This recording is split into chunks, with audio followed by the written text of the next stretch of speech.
السلام علیکم ورحمۃ اللہ وبرکاتہ حامدا ومصلیا اما بعد عن ابی ہریرہ رضی اللہ عنہ قال قال رسول اللہ صلی اللہ علیہ وسلم المؤمن القوی خیر واحب الی اللہ من المؤمن الضعیف وفي كل خير احرص على ما ينفعك واستعن بالله ولا تعجز وإن أصابك شيء فلا تقل لو أني فعلت كان كذا وكذا ولكن قل قدر الله وما شاء فعل فإن لو تفتح عمل الشيطان. صحیح مسلم حدیث نمبر 6774، سنن ابن ماجہ 4168. حضرت ابو ہریرہ رضی اللہ عنہ سے روایت ہے، کہا اللہ کے نبی صلی اللہ علیہ وسلم نے فرمایا، طاقتور مومن اللہ کے نزدیک کمزور مومن کی بنسبت بہتر اور زیادہ محبوب ہے، جبکہ خیر دونوں میں موجود ہے. جس چیز سے تمہیں حقیقی نفع پہنچے اس میں حرص کرو اور اللہ سے مدد مانگو، اور کمزور نہ پڑو، مایوس ہو کر نہ بیٹھ جاؤ. اگر تمہیں کوئی نقصان پہنچے تو یہ نہ کہو کاش میں اس طرح کرتا تو ایسا ایسا ہوتا، بلکہ یہ کہو یہ اللہ کی تقدیر ہے، وہ جو چاہتا ہے کرتا ہے. اس لیے کہ حسرت کرتے ہوئے کاش کہنا شیطان کے عمل کے دروازے کو کھول دیتا ہے. میرے اسلامی بھائیوں اور بہنوں، اس حدیث سے کچھ فائدے ہمیں ملتے ہیں.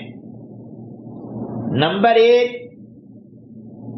قوی مومن ضعیف مومن سے بہتر ہے. اس حدیث سے معلوم ہوا کہ طاقتور مومن کمزور مومن سے بہتر ہے اور اللہ تعالی کے ہاں زیادہ محبوب ہے. اگرچہ کمزور مومن بھی خیر سے خالی نہیں، کیونکہ وہ صاحب ایمان ہے اور ایمان بہت بڑی خیر ہے. اس کے علاوہ اس میں امانت، علم، تقوی اور دوسرے وصف ہو سکتے ہیں. البتہ قوی مومن زیادہ قوت کے ساتھ دین پر عمل کر سکتا ہے.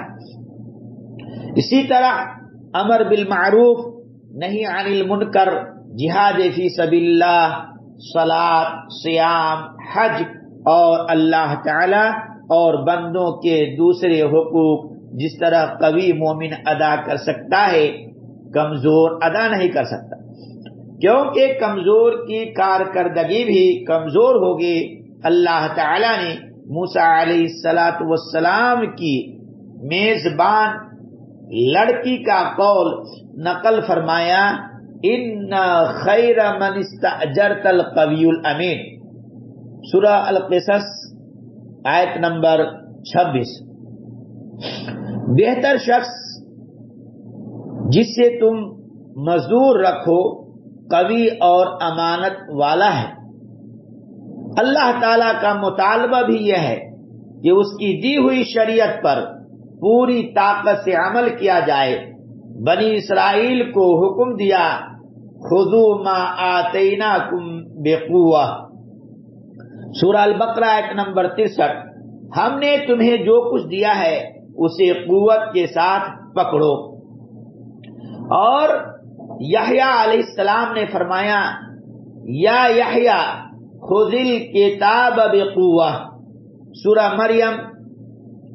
اے یحییٰ، کتاب کو قوت سے پکڑ. نمبر 2، قوت سے کیا مراد ہے؟ تو شیخ الاسلام ابن تیمیہ رحمت اللہ علیہ نے فرمایا کہ قوت ہر کام کے لحاظ سے مختلف ہوتی ہے. مثلا جنگ میں قوت کا دار و مدار دل کی شجاعت اور جنگی تجربہ پر ہے.